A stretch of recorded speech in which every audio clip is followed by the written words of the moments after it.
Hello guys, welcome to my YouTube channel.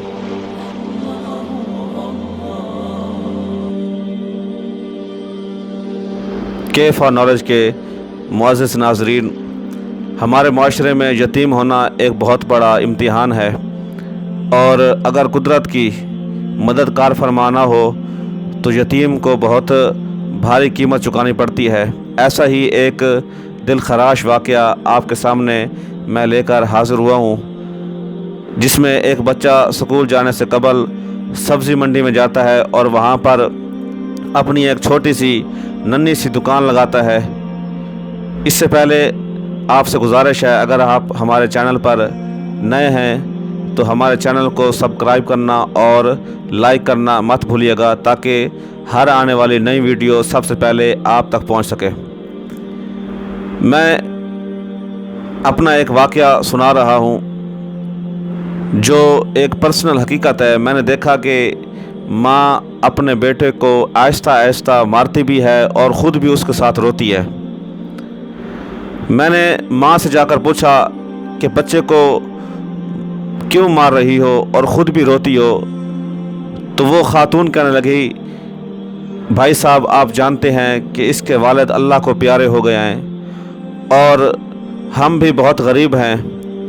میں لوگوں کے گھروں میں مزدوری کر کے اور لوگوں کے گھروں میں کام کر کے اپنے اخراجات اٹھاتی ہوں اور بڑی مشکل سے اس بچے کو پڑھا رہی ہوں، لیکن یہ بدبخت، یہ کم بخت ہے کہ روزانہ سکول دیر سے جاتا ہے اور روزانہ گھر دیر سے آتا ہے۔ راستے میں ضرور یہ کھیل کود میں مصروف ہو جاتا ہوگا اور پڑھائی کی طرف ذرا بھی اس کی توجہ نہیں ہے، جس کی وجہ سے روزانہ یہ اپنی وردی بھی گندی کر لیتا ہے اور اپنا بیگ بھی گندا کر کے آتا ہے۔ میں نے بچے اور اس کی ماں کو تھوڑا بہت سمجھایا اور چل دیا۔ اگلی صبح میں اتفاقاً سبزی منڈی میں پہنچا سبزی لینے کی خاطر، تو دیکھا کہ وہی 10 سالہ بچہ لوگوں کی گری ہوئی سبزیاں اٹھا اٹھا کر اپنی جھولی کے اندر اکٹھی کر رہا ہے۔ میرے لیے یہ منظر نہایت ہی دکھ کا مقام تھا اور نہایت ہی عجیب تھا کہ جو بچہ روزانہ گھر سے مار کھاتا ہے وہ منڈی میں پھر رہا ہے اور یونیفارم بھی پہنی ہوئی ہے، اور کوئی سبزی جو زمین پر گر جاتی ہے اس کو اٹھا کر فوراً اپنی جھولی میں ڈالتا ہے۔ میں یہ ماجرا دیکھنے کے لیے ایک جگہ پر چھپ گیا اور بچے کو چوری چوری فالو کرنے لگا۔ جب اس کی جھولی پوری سبزیوں سے بھر گئی تو اس نے ایک دکان کے سامنے آ کر اپنی ایک ننھی سی چھوٹی سی دکان لگائی اور آوازیں دے کر سبزی بیچنے لگا۔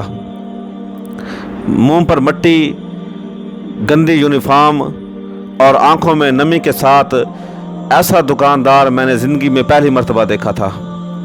دیکھتے دیکھتے اچانک ایک آدمی اپنی دکان سے اٹھا اور اس بچے کو دھکے مارنے لگا۔ ایک ہی جھٹکے کے اندر اس کی ساری سبزی کو سڑک کے اوپر بکھیر دیا اور بچے کو بھی دھکے مار کر اپنی دکان کے آگے سے اٹھا دیا۔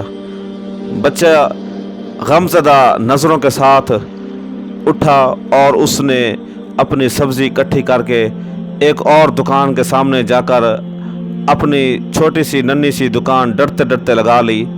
بھلا ہو اس شخص کا کہ جس کی دکان کے سامنے اس نے دوبارہ اپنی دکان لگائی، لیکن اس شخص نے اس کو کچھ نہ کہا۔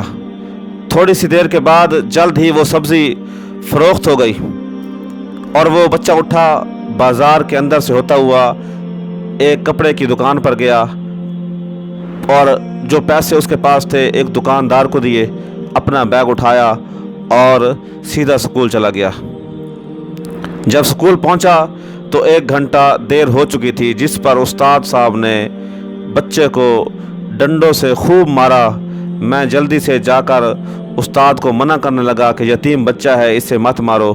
استاد صاحب فرمانے لگے کہ سر، یہ روزانہ 1 گھنٹہ دیر سے آتا ہے، میں روزانہ اسے سزا دیتا ہوں تاکہ یہ ڈر کی وجہ سے جلدی آ جائے، لیکن اس بچے پر کوئی بھی اثر نہیں ہوتا۔ میں نے اس استاد صاحب کا موبائل نمبر لیا اور گھر کی طرف چل دیا۔ گھر جا کر معلوم ہوا کہ جو سبزی میں لینے گیا تھا، اس بچے کے منظر نے مجھے سبزی بھلا دی۔ میں سبزی لینا ہی بھول گیا۔ حسب معمول بچے نے سکول آ کر بھی گھر سے ماں سے مار کھائی ہوگی۔ ساری رات میرا سر چکراتا رہا۔ اگلے دن صبح کی نماز کے بعد میں نے فوراً بچے کے استاد صاحب کو کال ملائی اور منڈے ٹائم پر ہر حالت میں پہنچنے کا کہا۔ اس دوران میں بچے کی ماں کے گھر بھی گیا اور اس خاتون کو کہا کہ وہ ہر صورت منڈی میں پہنچے۔ سورج نکلا اور بچے کے سکول کا جانے کا وقت ہوا۔ بچہ گھر سے سیدھا منڈی اپنی ننھی دکان کا بندوبست کرنے نکلا اور ہم بھی اس کے پیچھے پیچھے چل رہے تھے۔ اور اسی دوران ماں کو میں نے سنا کہ جو اپنی منہ کے اندر یہ کہہ رہی تھی کہ آج یہ بچہ میرے ہاتھوں سے نہیں بچے گا، آج اس بچے کو میرے ہاتھوں سے خیر نہیں، اسے چھوڑوں گی نہیں۔ منڈی میں لڑکے کا استاد بھی آ چکا تھا۔ ہم دیکھنے لگے، حسب معمول آج بھی اس نے اپنی سبزیاں اکٹھی کی، اپنی جھولی کو سبزیوں سے بھرا اور کسی ایک دکان کے سامنے جا کر سبزی بیچنے لگا۔ بڑی لوگوں نے اس کو جھڑکیاں دیں، کافی لوگوں سے جھڑکیاں پڑیں۔ آخرکار وہ لڑکا اپنی سبزی بیچ کر پیسے اٹھا کر اسی دکان کپڑے والے کے اوپر گیا اور جا کر پیسے دیے، اور جس کے بدلے میں اس شخص نے اس کو ایک نیا لیڈیز سوٹ دیا۔ اور جب میری نظر اس کی ماں کے اوپر پڑی تو کیا دیکھتا ہوں کہ بہت ہی درد بھری سسکیاں لے لے کر زاروں قطار رو رہی تھی۔ میں نے فوراً اس کے استاد کی طرف دیکھا تو وہ بھی بہت شدت سے آنسو بہا رہے تھے۔ دونوں کے رونوں میں مجھے ایسا لگ رہا تھا کہ جیسے انہوں نے آج کسی مظلوم پر جو ظلم کیا تھا ان کو آج اپنی غلطی کا احساس ہو چکا ہے۔ اس کی ماں روتے روتے گھر چلی گئی۔ استاد صاحب بھی سسکے لیتے ہوئے گھر چلا گیا۔ حسب معمول بچے نے اس دکان سے اپنا بیگ اٹھایا اور اس دکاندار نے ایک لیڈیز سوٹ اس بچے کو دیا۔ بیگ میں بچے نے ڈالا اور سکول پہنچ گیا۔ آج بھی حسب معمول وہ سکول میں 1 گھنٹہ لیٹ تھا۔ سیدھا سکول پہنچ کر کلاس میں اپنا بیگ، اپنا بستہ ڈیسک کے اوپر رکھا اور مار کھانے کے لیے پوزیشن سنبھال لی، ہاتھ آگے بڑھا دیے کہ استاد صاحب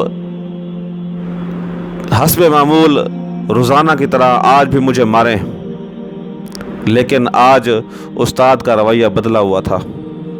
آج وہ استاد نہ تھا کہ جو کل تک بچے کو ظالموں کی طرح مارتا تھا، لیکن اس میں بھی بچے کی بھلائی تھی۔ لیکن استاد آج بدلا ہوا تھا۔ جب بچے نے آگے ہاتھ بڑھائے، مار کھانے کے لیے آگے ہاتھ بڑھائے، تو آج استاد نے بچے کو مارنے کی بجائے ڈنڈا اس کے ہاتھوں پر رکھ دیا۔ گویا زبان حال سے وہ یہ کہہ رہا تھا کہ کل تک جو سزائیں میں تمہیں دیتا تھا، آج میں سزا کا مستحق ہوں۔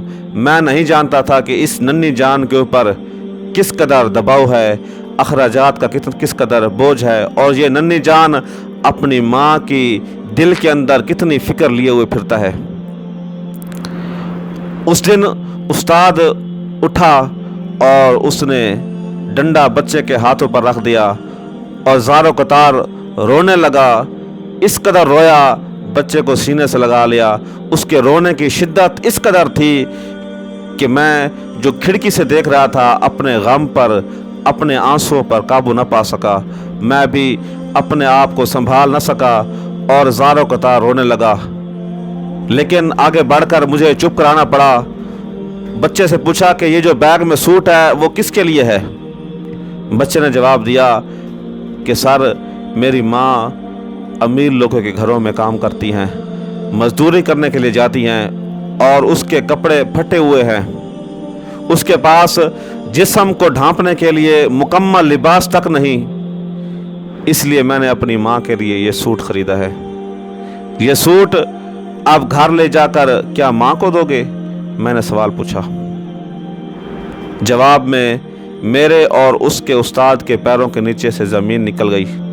بچے نے جواب دیا، نہیں انکل جی، چھٹی کے بعد میں اسے درزی کو سلائی کے لیے دوں گا اور روزانہ تھوڑے تھوڑے پیسے جمع کر کے سلائی ادا کروں گا۔ جب سلائی پوری کر دوں گا، پیسے پورے ہو جائیں گے، تو تب میں اپنی ماں کو یہ سوٹ پیش کروں گا۔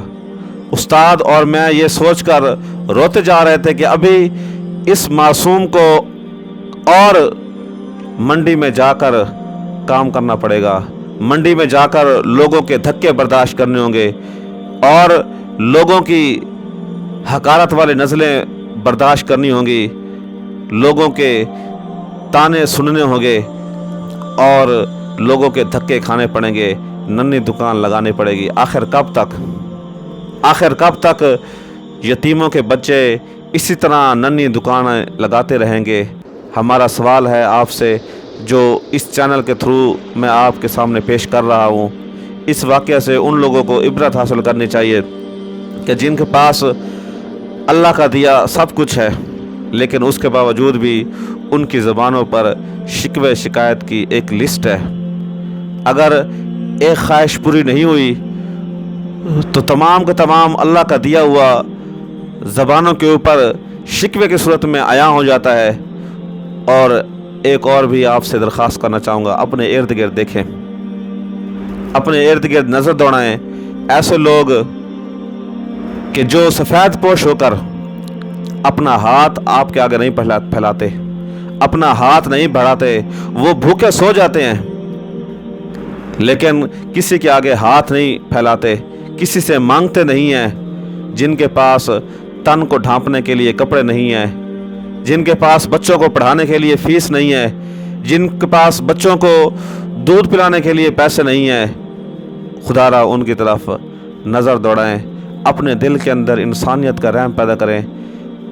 ساری دنیا اگر آپ خرید لیں، ساری دنیا کے آگے پاس خزانے جمع ہو جائیں، لیکن آپ حقیقی سکون اور اطمینان اسی وقت حاصل کر سکتے ہیں جب آپ کسی کے دکھ کو ختم کریں گے، جب آپ دکھ دینے والے نہیں بلکہ لوگوں کے دکھ بانٹنے والے بن جائیں گے۔ اسی دعا کے ساتھ میں اجازت چاہوں گا، والسلام۔